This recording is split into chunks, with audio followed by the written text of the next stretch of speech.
नमस्कार दोस्तों, मेरा नाम है संजय यादव और आप देख रहे हैं राष्ट्रीय सच की बहुत ही खास सीरीज सच्ची पत्रकारिता। दोस्तों, पिछले दिनों 26 मई 2022 को मोदी सरकार के कार्यकाल का 8 साल पूरा हुआ। इस वीडियो में हम आपको बताएंगे इन 8 सालों में मोदी सरकार कितना सफल हुई और कितना विफल। इससे पहले कि बुद्धिमानों के रिसर्च का आंकड़ा आपको दिखाएं, एक नज़र इस वीडियो पे डालते हैं। महंगाई को लगातार बढ़ाने वालों जनता माफ नहीं करेगी। बिजली के लिए तरसाने वालों जनता माफ नहीं करेगी। हमारी बेटियों को सुरक्षा न दे पाने वालों जनता माफ नहीं करेगी। युवाओं को बेरोजगार रखने वालों जनता माफ नहीं करेगी। चलो हालात बदले, देश की सरकार बदले, भाजपा को वोट दे। अब की बार मोदी सरकार।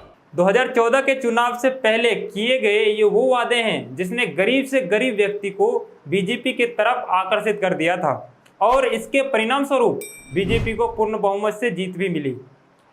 लेकिन अब प्रधानमंत्री के दूसरे कार्यकाल का तीसरा साल है। ना देश को स्मार्ट सिटी मिला, ना ही महंगाई कमी और ना ही बेरोजगारी।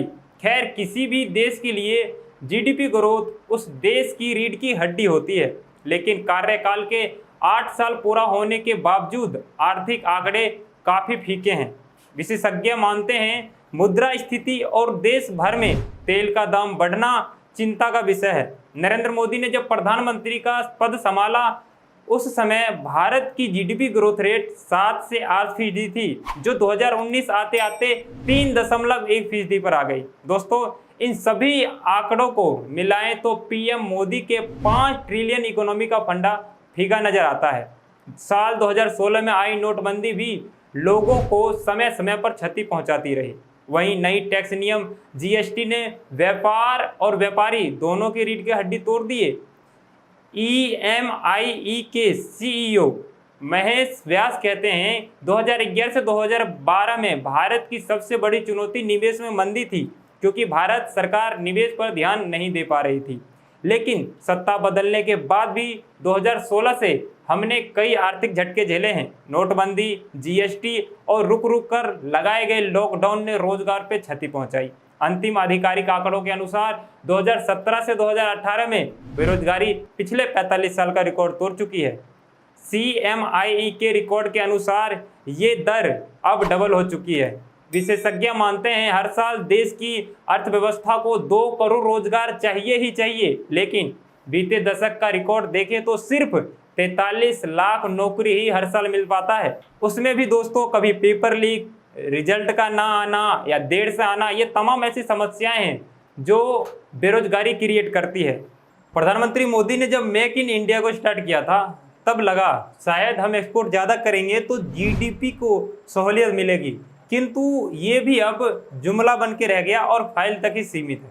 पिछले सरकार के अनुसार इस सरकार ने इंफ्रास्ट्रक्चर और बिल्डिंग पे बेहतर कार्य किया है। जहां पिछली सरकार सिर्फ एक दिन में 8 से 11 किलोमीटर हाईवे का निर्माण कर पाती थी, तो वहीं इस सरकार ने एक दिन में 36 किलोमीटर हाईवे का निर्माण कर दिखाया है। अर्थशास्त्रियों ने प्रधानमंत्री की लोक लुभावनी योजनाओं को स्वीकार किया है, जिसमें शौचालय बनाना, सब्सिडी पर कुकिंग गैस बांटना, घरों के लिए कर्ज और गरीब के घरों तक पाइपलाइन पानी को पहुंचाना शामिल है।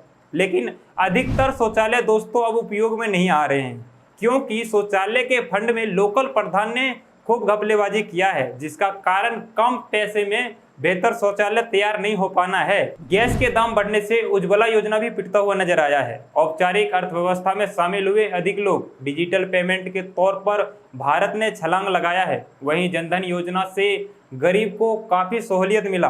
हालांकि जनधन योजना का काफ़ी फायदा कहीं ना कहीं सरकार को भी हुआ, क्योंकि जो लोग बैंक में पैसे नहीं रखते थे वह भी अब बैंक में पैसे रखते हैं, तो जाहिर सी बात है उन्होंने अर्थव्यवस्था में शामिल होकर अपनी भागीदारी निभाई। हालांकि रिपोर्ट यह भी बताती है कि कई लोग अब इस अकाउंट का यूज नहीं करते हैं। अर्थशास्त्री दीपिका खेड़ा कहती हैं, पिछली सरकार की तरह ही ये सरकार भी स्वास्थ्य सेवा को नज़रअंदाज करती हुई नजर आती है।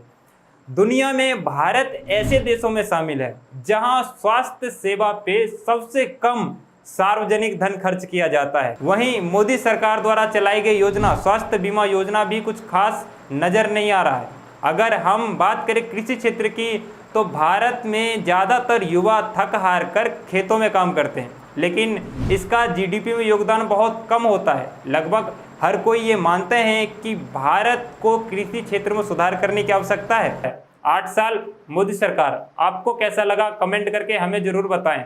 फिर मुलाकात होगी अगले हफ्ते, तब तक देखते रहिए राष्ट्रीय सच। बहुत बहुत धन्यवाद।